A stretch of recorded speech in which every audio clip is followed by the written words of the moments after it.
Bismillahirrahmanirrahim. Assalamualaikum warahmatullahi wabarakatuh. Assalatu wassalamu ala asyrafil anbiya'i wal mursalin wa ala alihi wa sahbihi ajma'in amma ba'du. Bertemu lagi dengan saya Raudatul Jannah. Di part keempat ini kita akan membahas mengenai mat lain, mat arid lisukun, mat silah qasirah dan tawilah, dan mat iwad. Mengenai pembahasan yang pertama yaitu mat lain. Hukum bacaan disebut mat lain adalah apabila ada huruf mat, yaitu huruf waw sukun dan ya sukun, dan huruf sebelumnya berharokat fathah dalam satu kalimat, maka disebut hukum bacaan mat lain. Langsung saja ke contoh. Di contoh yang pertama yang bunyinya khaufin. Kha yang berharokat fathah bertemu dengan huruf waw sukun. Di contoh yang kedua, tawasaw. So yang berharokat fathah bertemu dengan huruf waw sukun. Di contoh yang ketiga, Quraisyin. Ro yang berharokat fathah bertemu dengan huruf ya sukun.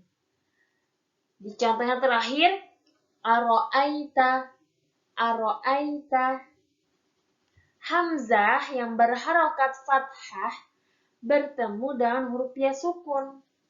Maka sudah jelas dari keempat contoh yang tadi sudah saya jelaskan, itu adalah contoh hukum bacaan dari mat lain. Nah, tadi kan sudah dijelaskan bahwa apabila ada huruf mat, yaitu huruf waw sukun dan ya sukun, dan huruf sebelumnya berharokat fathah dalam satu kalimat, maka hukum bacaannya adalah mat lain.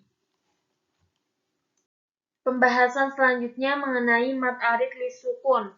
Hukum bacaan disebut mat arid lisukun adalah apabila ada hukum bacaan mat tabi'i atau hukum bacaan mat lain dan sesudahnya terdapat waqaf atau tempat berhenti. Maksudnya, apabila ada waqaf atau tempat pemberhentian membaca, sedang sebelum waqaf itu ada mat tabi'i atau mat lain, maka hukum bacanya disebut mat arid lisukun.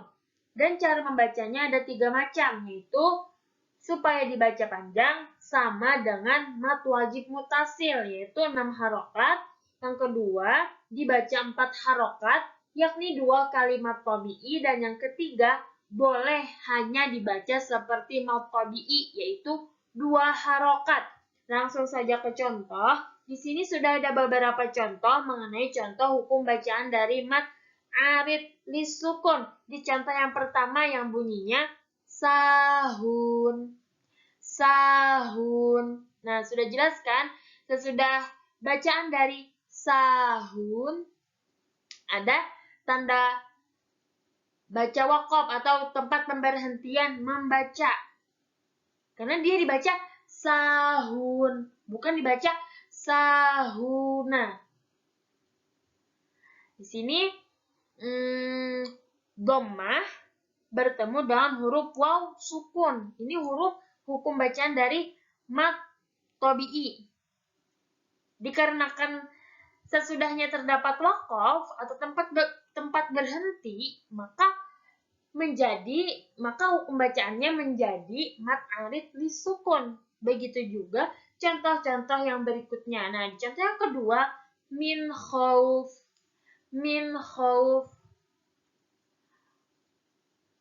Kho, huruf kho fathah, ya, huruf kho yang berharokat fathah, maksudnya bertemu dengan huruf waw sukun. Nah, ini hukum bacaan dari mat lain. Dikarenakan sesudahnya terdapat waqaf atau tempat berhenti, maka hukum bacanya menjadi mad arid lisukun. Dikarenakan sesudahnya terdapat waqaf atau tempat berhenti. Dibacanya kan min khauf, bukan min khaufin. Nah, lanjut ke contoh yang berikutnya. Malikin nas, malikin nas. Fathah bertemu dengan harokat fathah bertemu dengan huruf alif. Ini hukum bacaan dari mad tabi'i. Sesudahnya terdapat waqaf atau tempat berhenti, maka menjadi hukum bacaan mad arid lisukun. Dikarenakan sesudahnya terdapat waqaf atau tempat berhenti. Karena dibacanya kan malikin nas, malikin nas, bukan malikin nasi, malikin nasi, tapi malikin nas. Dikarenakan sesudahnya terdapat waqaf atau tempat berhenti, maka hukum bacaannya sudah jelas mad arid lisukun. Karena kan tadi sudah dijelaskan tuh bahwa apabila ada hukum bacaan mad tabi'i atau hukum bacaan mad lain dan sesudahnya terdapat waqaf atau tempat berhenti, maka hukum bacaannya disebut mad arid lisukun. Nah, di contoh yang terakhir, Rabbil alamin, Rabbil alamin. Kasroh, nih harokat kasroh bertemu dengan huruf ya sukun. Ini hukum bacaan dari mad tabi'i. Dikarenakan sesudahnya terdapat waqaf atau tempat berhenti, maka hukum bacaannya menjadi mad arid lisukun. Kecuali kalau bacaannya Rabbil alamina, baru hukum bacaannya mad tabi'i. Dikarenakan hukum bacanya menjadi mad arid lisukun, dikarenakan sesudahnya terdapat waqaf atau tempat berhenti. Pembahasan selanjutnya mengenai mad silah qasirah dan mad silah tawilah. Nah, mengenai mad silah qasirah ini, apabila ada ha dhamir yang berada sesudah huruf yang berharokat, kecuali huruf sukun, dan tidak pula dihubungkan dengan huruf berikutnya, maka hukum bacaannya disebut mad silah qasirah. Cara membacanya yaitu harus panjang seperti mad tabi'i, yaitu 2 harokat. Nah, di sini sudah ada 2 contoh mengenai hukum bacaan dari mad silah qasirah. Nah, di sini di contoh yang pertama, li rabbihi lakanud, li rabbihi lakanud. Huruf ba tasydid yang berharokat kasroh bertemu dengan huruf h. Maka sudah jelas hukum bacaannya adalah mad silah qasirah. Lanjut ke contoh yang kedua, fa ummuhu hawiyah, fa ummuhu hawiyah. Mim tasydid yang berharokat dhammah bertemu dengan huruf h. Maka sudah jelas ini adalah contoh hukum bacaan dari mad silah qasirah. Nah, tadi kan sudah dijelaskan tuh apabila ada ha dhamir yang berada sesudah huruf yang berharokat. Mau itu harokatnya kasroh, dhammah, maupun fathah. Kecuali huruf sukun dan tidak pula dihubungkan dengan huruf berikutnya. Lanjut ke mad silah tawilah. Hukum bacaan disebut mad silah tawilah adalah apabila ada hukum mad silah. Nah, hukum mat silah ini yaitu huruf dari H bertemu dengan hamzah dalam satu kalimat. Dibaca panjang sampai 2,5 alif atau 5 harokat. Nah, di sini kan sudah ada 2 contoh, langsung saja kita ke contoh. Di contoh yang pertama yang berbunyi min dunihi alihah, min dunihi alihah. H bertemu dengan huruf alif. Lanjut ke contoh yang kedua. Malahu akhladah. Malahu akhladah.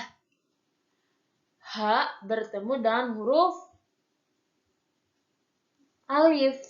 Maka sudah jelas hukum bacaannya adalah mat silah tawilah. Sudah dijelaskan apabila ada hukum mat silah. Nah, huruf dari mat silah tadi adalah huruf H bertemu dengan huruf hamzah dalam satu kalimat. Maka hukum bacaannya disebut mat silah tawilah. Dibaca panjang sampai 2,5 alif atau 5 harokat.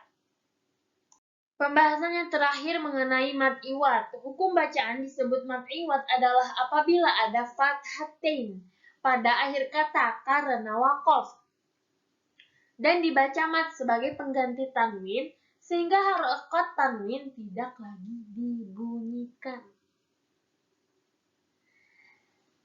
Cara membaca dari mad iwad ini dipanjangkan seperti mad tabi'i dan tidak dibaca seperti tanwin. Langsung saja kita ke contoh. Di contoh yang pertama, nih. Bacanya awalnya azan. Dikarenakan pada akhir kata karena waqaf atau tempat berhentinya bacaan, maka dibaca mat sebagai pengganti tanwin. Sehingga harokat tanwin tadi tidak lagi dibunyikan. Maka bacanya menjadi azan, bukan azan, tapi menjadi azan. Langsung lagi ke contoh yang kedua. Awalnya nih, bacanya tawaban. Tawaban. Dikarenakan pada akhir kata ada, dikarenakan, kan tadi sudah disebutkan apabila ada fathatain pada akhir kata karena waqaf. Ini fathatain pada akhir kata karena waqaf. Maka dibaca mat sebagai pengganti tanwin sehingga harokat tanwin tadi tidak lagi dibunyikan. Maka awalnya bacanya tawaban menjadi tawaba dikarenakan pada akhir kata ada waqaf, tempat berhentinya bacaan. Begitu pula contoh yang terakhir. Nih. Awalnya bacaannya afwajan dikarenakan pada akhir kata dan dikarenakan pada akhir kata karena ada waqaf. Nah, setelah bacaan afwajan ini ada waqaf, tempat berhentinya bacaan. Maka dibaca mat sebagai pengganti tanwin. Sehingga harokat tanwin tadi tidak lagi dibunyikan. Berarti awalnya afwajan menjadi afwaja. Maka sudah jelas. Dari ke contoh yang tadi, sudah saya terangkan tadi adalah contoh hukum bacaan dari mad iwad. Nah, kita ulangi lagi ya. Apabila ada fathatain pada akhir kata karena waqaf atau tempat berhentinya bacaan dan dibaca mat sebagai pengganti tanwin sehingga harokat tanwin tadi tidak lagi dibunyikan. Nah, misalnya lagi ya, misalnya